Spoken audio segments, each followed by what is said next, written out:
The Tour of Catalunya, stage 5, and on paper one for the sprinters. But in the sky, something you couldn't see, and that was wind. My goodness, a beautiful bright day at the sign-on, but with gusts of 50 kilometers per hour, they decided to neutralize the opening little descent, just to keep everybody safe, you understand. Didn't stop a breakaway going off and up the road, however. But who would be featuring at the end with a decreasing roster of sprinters? Kate Groves having gone home and taken his lead-out train.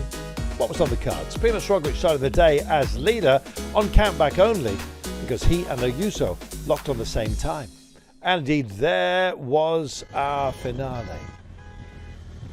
Yep, down towards the flatland towards the end. They trimmed off the opening section due to safety reasons, and then finally allowed everyone to go racing.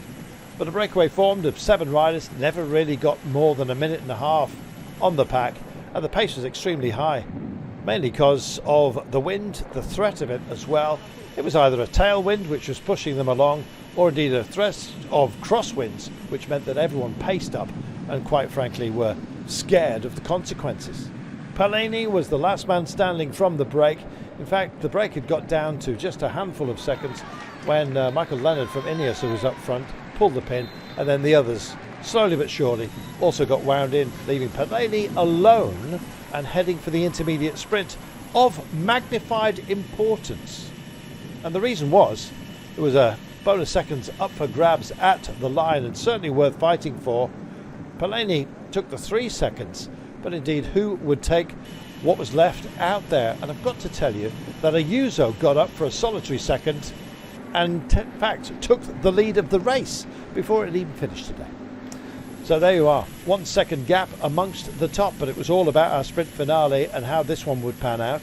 First, Enric Mas decided to kick on just a little bit, but big splits because of the crosswinds that we'd had around about 14 kilometres to go meant that it was a very select group out front. A lot of sprinters had missed out as well, but that yellow helmet there of the man who was nursing the points jersey on behalf of Primož Roglič sat square on Matty Brennan's head.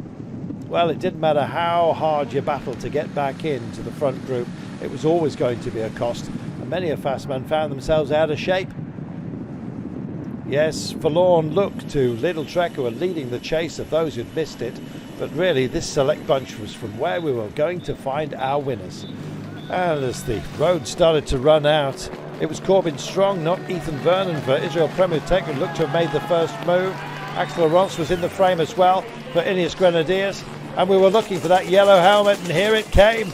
Matty Brennan, yet again, teenage youngster par excellence, did the job, full of belief, takes himself a second stage win, added to his second place on stage 2 as well, means that he indeed now leads once again the points classification, a jersey he was nursing on behalf of Primož Roglič, who today ceded the overall lead to Ayuso because of that intermediate sprint.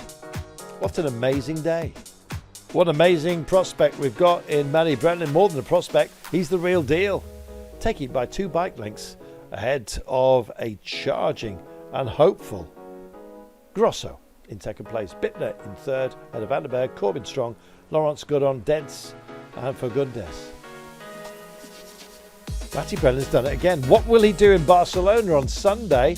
We'll have to wait to find out. We've got some high ground before then, but notably we have, of course, tomorrow, and bonus seconds up for grabs. Ayuso picked up 1 today to take the lead from Primož Roglič, but tomorrow's 5 kilometres into the stage. There's an intermediate sprint. Will he go again? Will Roglič kick on? Will Matthew Brennan want to pick up points in that classification? It's anybody's guess. Look at this. What is certain is it's going to be very tough. Tune in and enjoy. We'll be here. So will you, I hope.